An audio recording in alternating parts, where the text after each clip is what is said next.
Понякога хората правят неща, които после не могат да обяснят.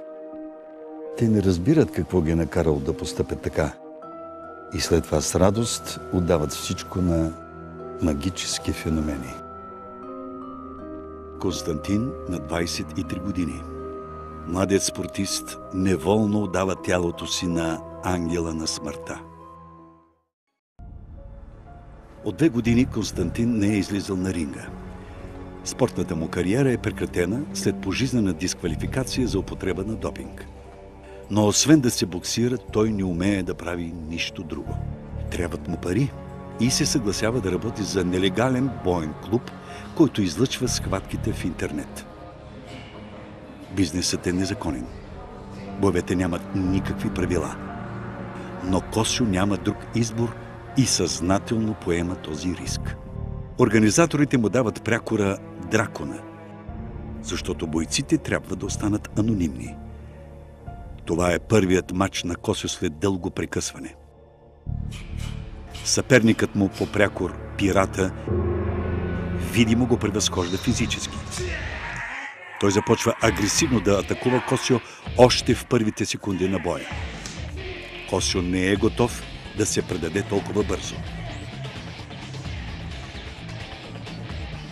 След първоначалната изненада, веднага се мобилизира и започва да отвръща на ударите. Но преимуществото не остава задълго на негова страна. Противникът му е неудържим. Той не спира да нанася мощни удари, докато Косьо не изпада в тежък нокаут.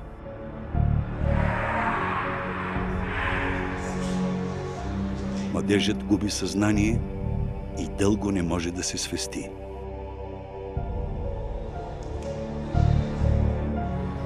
Но като спортист Косьо е свикнал както да побеждава, така и да губи.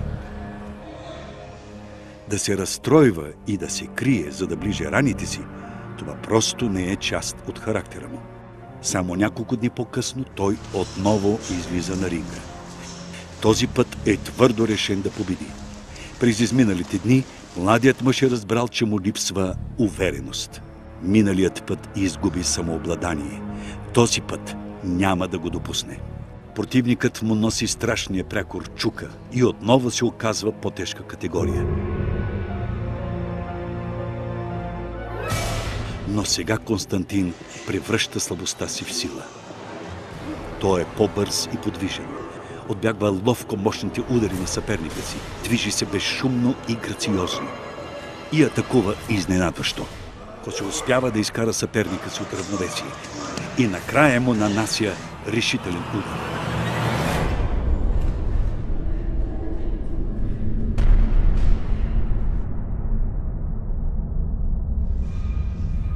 Съдията обявява Косьо за безапелационен победител. Младежът е радостен. Той получава заслужения си хонорар, а този път от ринга изнасят противника му, а не него. След като вкусва победата, на Косьо вече не му се иска да губи. Харесва му да изкарва бързи пари по този начин.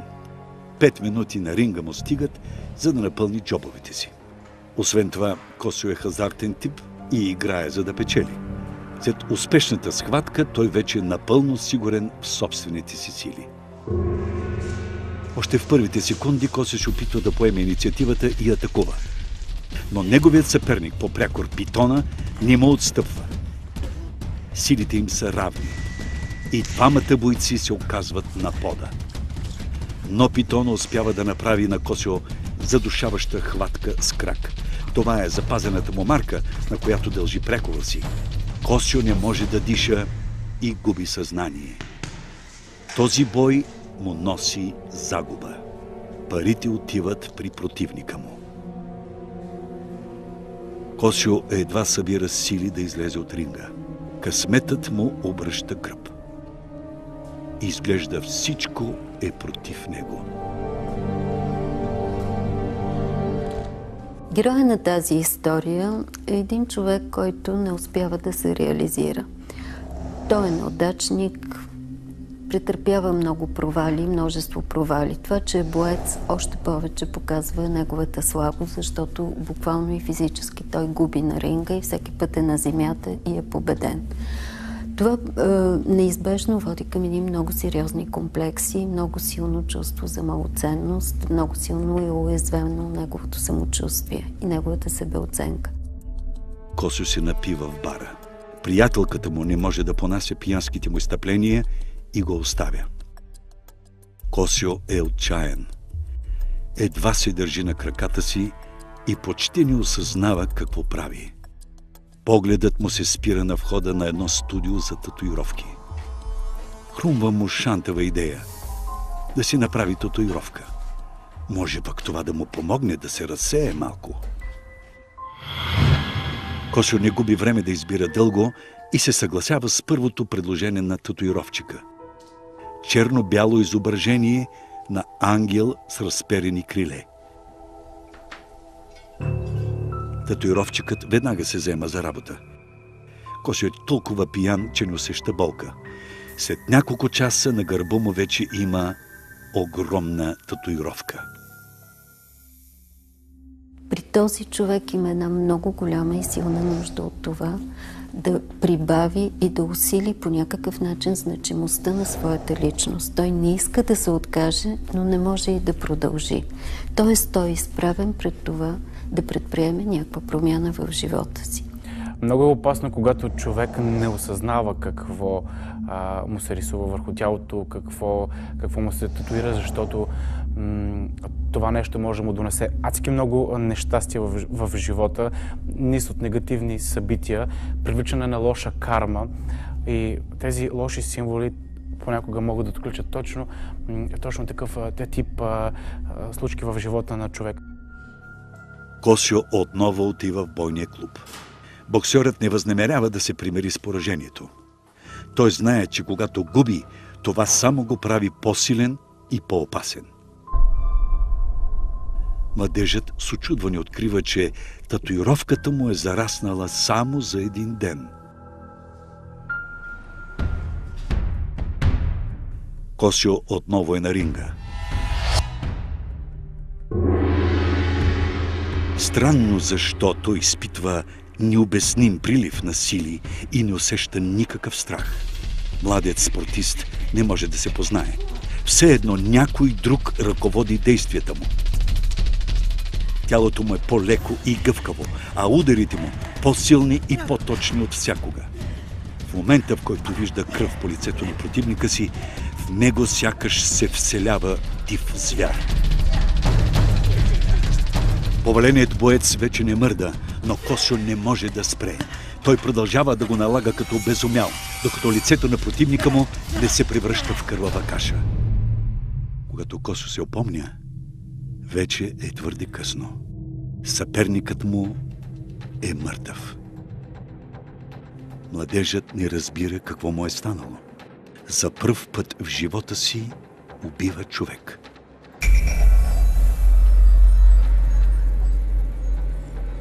Косьо е ужасен. Той вече е убиец. Когато човек влиза в такива схватки, които са много тежки като механизъм на функциониране, адреналина се качва до такива нива, че човек губи самоконтрол. И когато това е съчетано с високи аспирации за постижение, плюс огромно желание за реабилитация, човек тотално може да се пренесе в друг тип функциониране, т.е. полето на съзнанието му става много стеснено и той може да стигне действително до убийство. Косьо продължава да вижда страшния образ на окървавения мъртъв младеж. Той не му е бил враг, не му е направил нищо лошо и той просто е искал да изкара малко пари, също както самия Косьо. Как ще живее сега с такъв товар в душата си? Мъжът изведнъж забелязва, че татуировката на гърба му е станала наситено черна, сякаш се отсветила от само себе си. След 3 дни Косьо отново отива в бойния клуб. Рейтингът му се е покачил значително. Посетителите на сайта залагат повече на него, така че и хонорарът му ще бъде по-голям. И отново го обзема необяснима ярост. Като че ли в тялото му се вселява някой, който жадува единствено за кръв и смърт.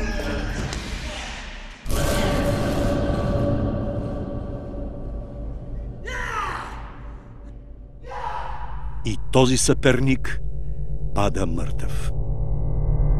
Ангелът на смъртта основно е сатаната, но и всичките негови приближени. Една такава татуировка може да превърне човека в агресивен убиец. Този човек, който си татуира сатанински символ, извиква сатаната в себе си. Да, той заживява в него или лично, или чрез някой негов служител. Има такива хора доста. Обърнатите надолу кръстове, това е сатанински знак.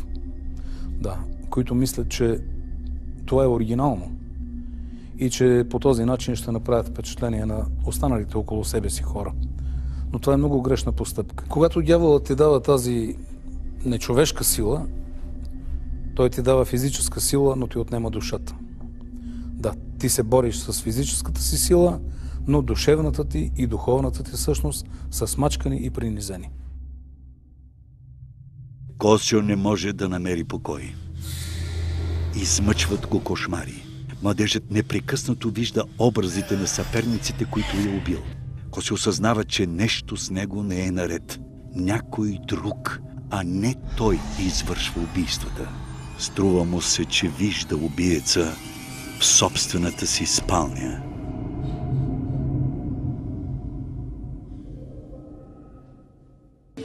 Мистични истории. Продължава след рекламите.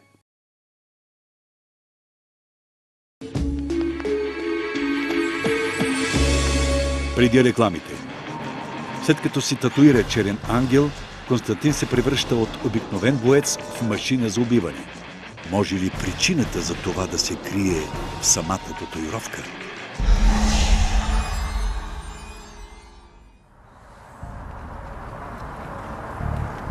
Косио започва да тренира още по-усилено. По този начин иска да се оттърси от тежките мисли. В един миг усеща, че тениската на гърба му е мокра. Когато пъха ръка под нея, по пръстите му остава кръв. Как е възможно това? Нали раната му отдавна зарасна?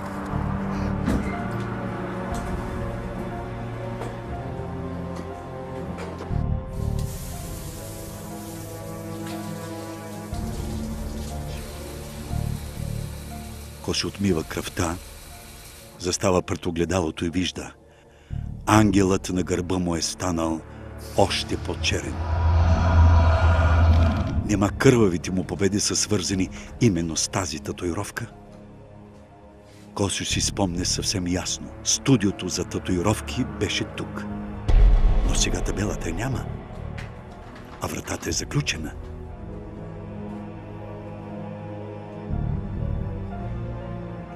Няма как да се объркал, но телефонът на татуировчика е изключен. Косио решава на всяка цена да се отърве от татуировката и отива в друго студио. Но в момента, в който майсторът се залавя за работа и докосва татуировката, Косио изпада в панически пристъп. Той вижда ангел от собствената си татуировка, който сякаш оживява и отказва да напусне тялото му. Когато идва на себе си, Косио разказва на стреснатия татуировчик всичко, което се е случило с него от деня, в който си направил татуировката.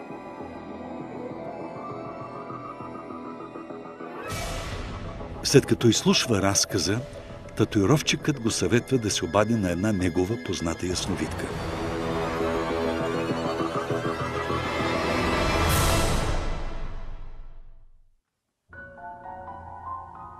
Ясновидката веднага усеща, че от образа се излъчва мощна отрицателна енергия. Замесени са нечисти сили. В Косио се е вселила някаква зла същност и извършва убийства чрез неговите ръце. Ясновидката обяснява на младия мъж, че дори да се отърве от татуировката, няма да може да се избави от греха. Единственото спасение е да изчисти кармата си. А за да го направи, трябва да се отдели от хората.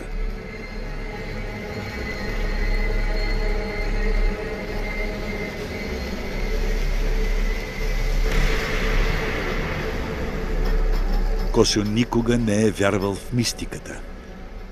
Винаги се е надсмивал на хората, които говорят за кармата, чакрите и други подобни езотерични глупости. Той обяснява състоянието си с психически проблеми и с тормоза на гузната си съвест.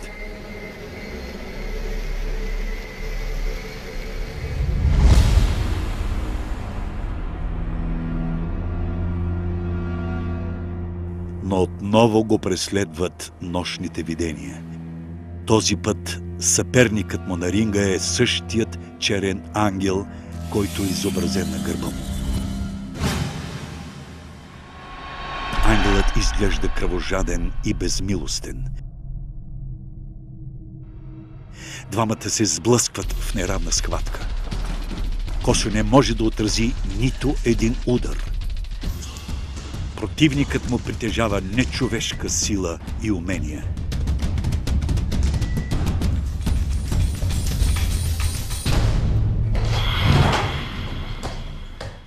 Косьо се свестява на пода в собствената си спалня. Цялото му тяло наистина го боли.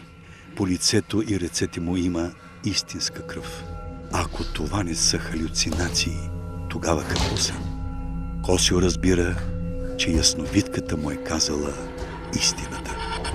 Това да си признаеш, че си убиец и че извършваш всичко това заради себе си, т.е. ти да се почувстваш силен, ти да се почувстваш реабилитиран, ти да си победителя, е изключително тежка вина, която психиката му не може да понесе. Т.е. той през цялото време се бори с две свои същности. Тази, която иска да е добра, и тази, която иска да побеждава. Така че много по-лесно е да припишеш такъв тежък грях, така да го наречеме, на нещо, което е извън тебе, нещо, което си получил в състояние на нетрезвеност, отколкото това да кажеш, че си постъпил по изключително тежък и краен начин спрямо друг човек.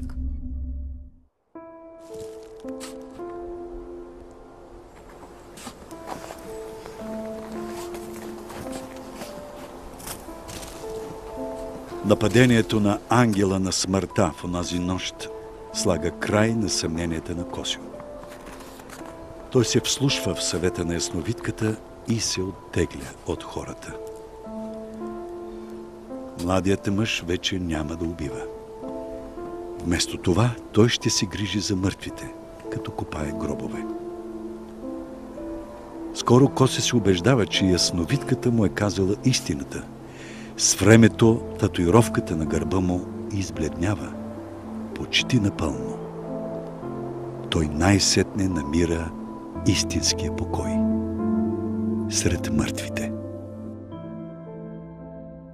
Това да станеш гробар е изключително тежък избор, защото един вид тези хора, като роля, като професия, поемат най-тежкото, края на живота. И правейки преди това подобни стъпки, той да убива съперници, за да може да печели, той по някакъв начин трябва да изкупи тази вина. И всъщност това, че ти по някакъв начин отваряш място на починалите един вид, е като изкупление. Т.е. той постоянно изкупува своята вина.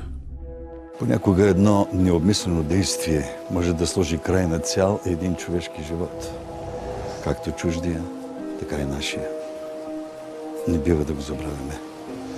Защото за разлика от нашия герой, ние може и да не получим втори шанс. Вие гледахте мистични истории. До следващия четвъртък. В следващия епизод на Мистични истории ще видите: жена започва да се представя за гадателка, за да спечели пари.